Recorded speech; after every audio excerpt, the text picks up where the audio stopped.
Hello friends, welcome back to our channel R learning classes. आज हम पढ़ने वाले क्लास 12 के मैथ्स का मैट्रिसेस का topic transpose of A matrix.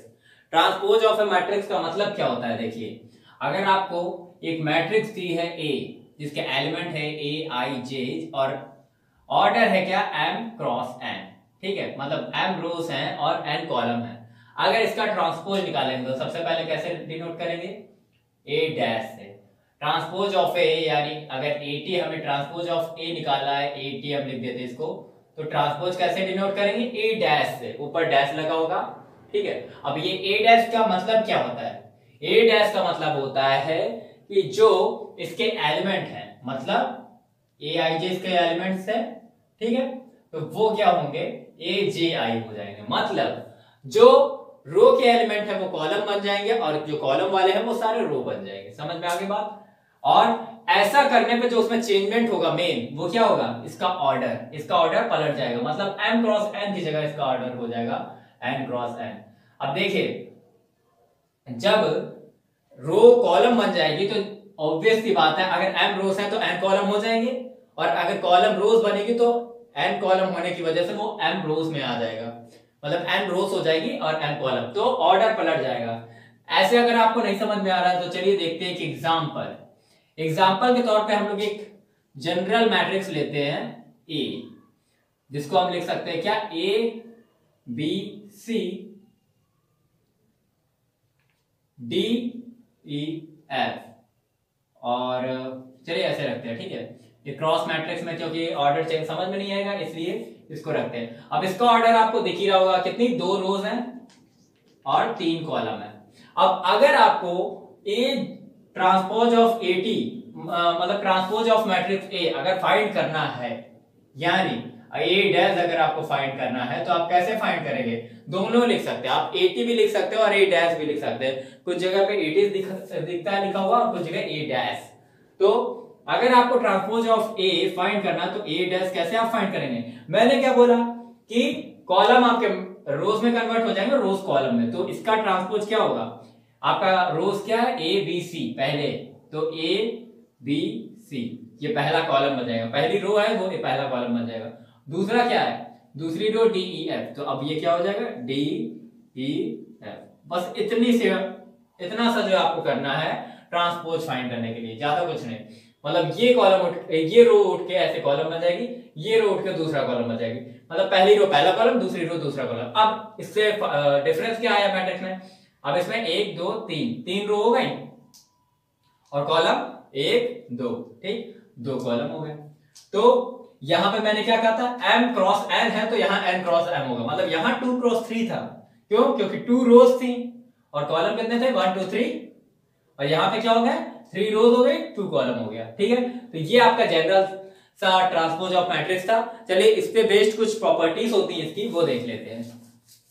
तो देखिए, पहली प्रॉपर्टी जो है आपकी वो है, अगर एक ट्रांसपोज है ए का ट्रांसपोज ए डैश है और ए डैश का अगर दोबारा ट्रांसपोज करते हैं, मतलब इसका भी ट्रांसपोज निकालते हैं, ट्रांसपोज का ट्रांसपोज हमेशा इक्वल होता है मैट्रिक्स ए के। मतलब जो हमारी शुरू में जो पहले मैट्रिक्स थी जिसका हम ट्रांसपोज निकाल लेते हैं, वही आंसर आएगा। दूसरी हमारी प्रॉपर्टी है कि के ए डैश, के मल्टीप्लाइड बाई ए का ट्रांसपोज होगा के ए ट्रांसपोज, दोनों इक्वल होंगे। मतलब पहले मल्टीप्लाई करके मैट्रिक्स में फिर ट्रांसपोज करिए, या फिर मल्टीप्लाई बाद में करिए, ट्रांसपोज पहले कर दीजिए, एक ही बात है। चलिए अब थर्ड प्रॉपर्टी ये है कि a प्लस बी, मतलब 2 मैट्रिक्स हैं, उनका सम करके फिर ट्रांसपोज करिए, या फिर ट्रांसपोज पहले कर लीजिए फिर सम करिए, तो आंसर सेम ही आएगा, दोनों इक्वल होते हैं। ठीक है।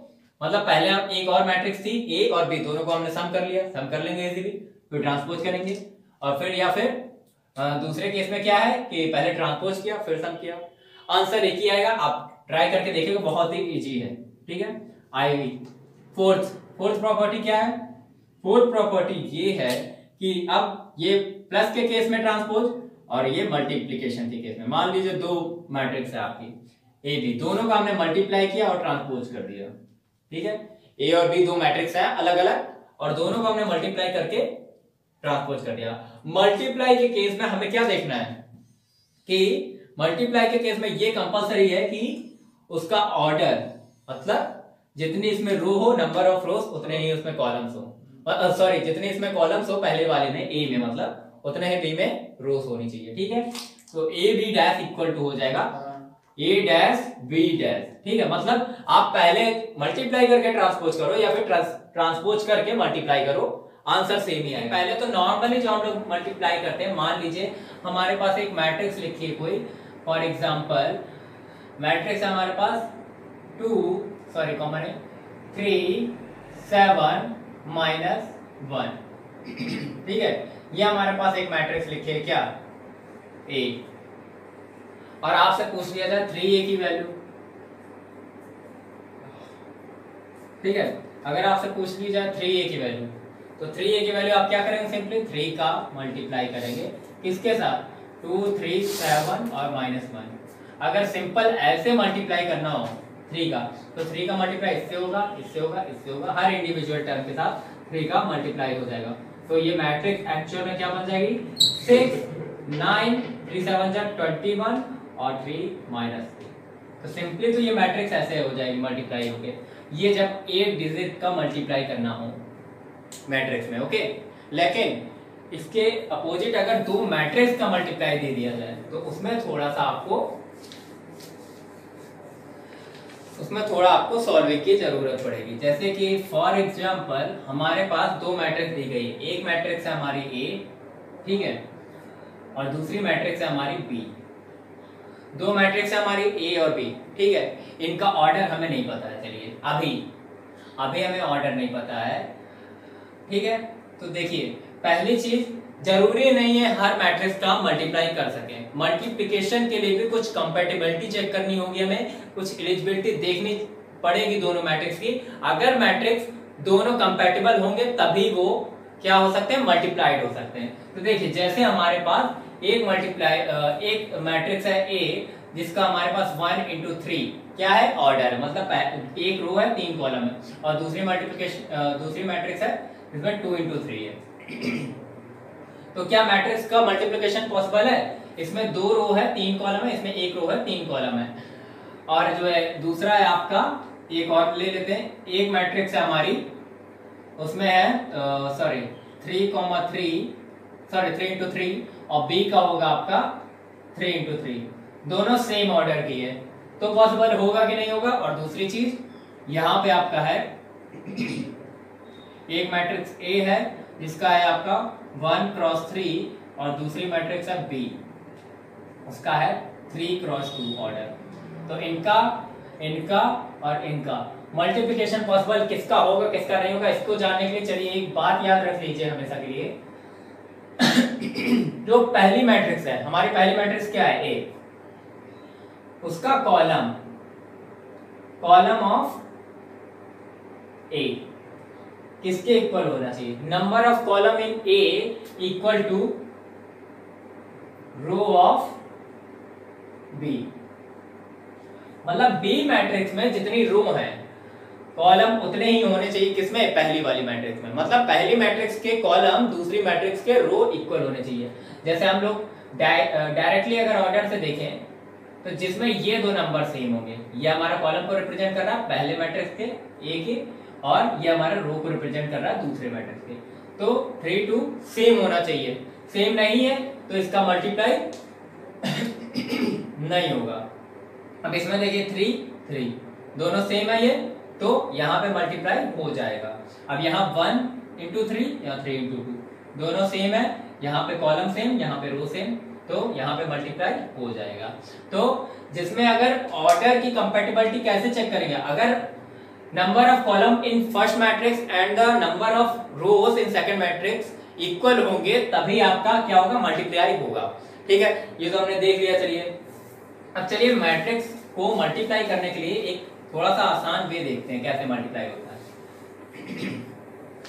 इसके लिए सबसे पहले हम एक छोटी सी स्क्वायर मैट्रिक्स लेते हैं, ए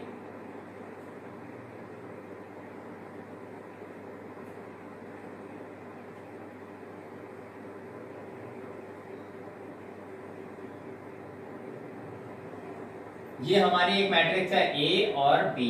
अब देखिए बी को हम बनाते हैं और ए को बनाते हैं। यहाँ पे हमारी मैट्रिक्स हो गई 2 1 -3 और 4, ठीक है। और यहाँ पे हमारी मैट्रिक्स हो गई 5 2 -3 और -4। ओके, ये दो हमारी मैट्रिक्स है। इसका क्या ऑर्डर है 2 × 2, इसका क्या ऑर्डर है 2 × 2। दोनों स्क्वायर मैट्रिक्स है। तो यहां से आपको एक बात और पता चली कि दो स्क्वायर मैट्रिक्स का मल्टीप्लिकेशन हमेशा पॉसिबल होता है। तो यहाँ पे ये 2, यहाँ 2, दोनों सेम है तो आपका मल्टीप्लिकेशन पॉसिबल है। अब अगर आपको a × b या ab की वैल्यू निकालने को बोल दिया जाए तो कैसे निकालेंगे? सिंपली दोनों का मल्टीप्लाई करेंगे। कैसे करेंगे अब वो देखिए, 2 - 3 और 1 4, यह पहली मैट्रिक्स इंटू दूसरी मैट्रिक्स हमारे क्या 5 2 -3 -4। देखिए सिंपल से देखिएगा, ध्यान से एक एक स्टेप कैसे करते हैं मल्टीप्लाई। ये याद रखिएगा, जब ऐसी मैट्रिक्स का मल्टीप्लाई होता है तो जो लास्ट में रिजल्टेंट मैट्रिक्स आती है उसका ऑर्डर क्या होगा, इसकी रो और इसका कॉलम, मतलब 2 × 2, उसका ऐसे ही होगा आंसर, ठीक है। तो अब देखिए, अब हम लोग मैट्रिक्स सॉल्व करके देखते हैं बहुत ही सिंपल वे में, जिससे कुछ भी नहीं आता वो इससे सीख सकता है, ठीक है। तो देखिए इसमें रो क्या है, पहले 2, 1 है, 2 और 1 है रो। पहली रो में हमारे एलिमेंट क्या है 2 1, ठीक है, लिख लिया। अब दूसरे नंबर पे लिखेंगे 2 1, ओके, ये पहले के लिए लिख लिया हमने, ठीक है।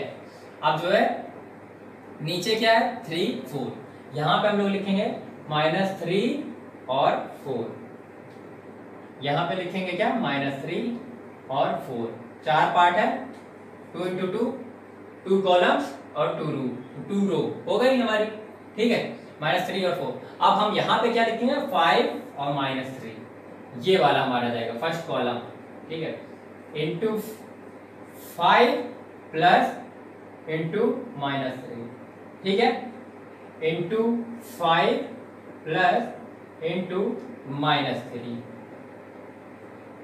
ओके। यहाँ पे स्पेस होता है जैसा कि ये है, ये अगला एलिमेंट है रो का। तो यहाँ पे अब क्या होगा 2, 4, 2, -4 सॉरी, तो इंटू 2 प्लस इंटू -4, मतलब 1 का -4 से और 2 का 2 से, यहाँ पे इंटू 2 इंटू -4, बीच में प्लस, ठीक है। तो ये आपका बन गया।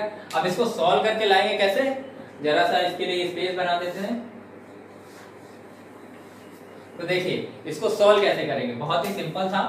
अब देखिए 2 × 5 कितना 10 और 1 × 3 -3, तो 10 - 3 कितना आ जाएगा 7 आ जाएगा, ठीक है। 2 × 2, 2 × 2 और 1 × -4 कितना आ जाएगा 2 × 2 4 और -4 आ जाएगा आपका 0, ठीक है। अब जो दूसरा नीचे ये वाला एलिमेंट, मतलब दूसरी रो का फर्स्ट एलिमेंट निकालना है, तो वो ये है, ये है, ये है, इस तरह से हम लोग एलिमेंट रखें। तो -3 × 5 -15, 4 × 3 -12, -15 प्लस -12 क्या हो जाएगा -27, ओके, -27 आ जाएगा। फिर अब ये लास्ट वाला -3 × 2 और -4 × 4 × -4, -3 × 2 हो जाएगा -6 और 4 × 4 -16, 16 और -6 दोनों का सम क्या होगा -22। तो ये आपकी 2 × 2 की मैट्रिक्स रिजल्टेंट आ जाएगी। इस तरह से आपका स्क्वायर मैट्रिक्स का मल्टीप्लिकेशन हो जाएगा, ओके। अब चलिए एक और देखते हैं क्वेश्चन हमारा। अभी तो हमने स्क्वायर मैट्रिक्स देखी है, अब हम लोग जो दूसरी तरह का मल्टीप्लिकेशन देखते हैं। जैसे स्क्वायर मैट्रिक्स नहीं होगी तब कैसे मल्टीप्लाई करेंगे। फॉर एग्जांपल हमारे पास एक मैट्रिक्स स्क्वायर है और एक मैट्रिक्स नॉर्मल है। देखिए 6 9 2 3 मल्टीप्लाई 2 6 0 7 9 8, ओके। तो ये हमारी दो मैट्रिक्स हो गए, ठीक है। तो इसका ऑर्डर क्या है 2 × 2, इसका ऑर्डर क्या है इसका ऑर्डर है 2 क्रॉस 3, मतलब 2 रो और 3 कॉलम। तो यहाँ पे ये सेम है, ठीक है। आपको ये पता चल गया कि इसका पॉसिबल है मल्टीप्लिकेशन। अब जो देखते हैं अगला स्टेप हमारा क्या है। पहले तो हमारी जो मैट्रिक्स बनेगी वो क्या बनेगी, देखिए उसमें 2 रो होंगी। अब इसको छोड़ देते हैं, ठीक है, 2 रो होगी और इसको मिटा देते हैं, तो 2 रो और 3 कॉलम होंगी। अब हमारी जो रिजल्टेंट मैट्रिक्स आएगी उसको 2 रो और 3 कॉलम होंगी, ये पता चल गया। तो मतलब अब हमें एलिमेंट कैसे लिखना है ये देखिए, ध्यान से देखिएगा। पहला हम इसको लेके चलेंगे, 3 कॉलम होंगे ये याद रखिएगा। तो पहली रो लिखेंगे 6 9 6 9, एक और स्पेस कर देते हैं थोड़ा,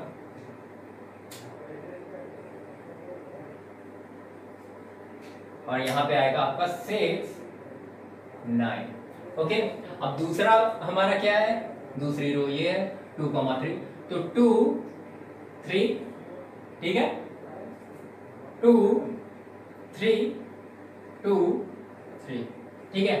अब जो है कॉलम की बात रही, 3 कॉलम का 3 कॉलम में करेंगे हम लोग 2 7। अब यहां पे आएगा 2 प्लस 7, ये मल्टीप्लाई में है, ठीक है। यहां पे क्या आएगा इंटू 2 प्लस इंटू 7, ठीक है।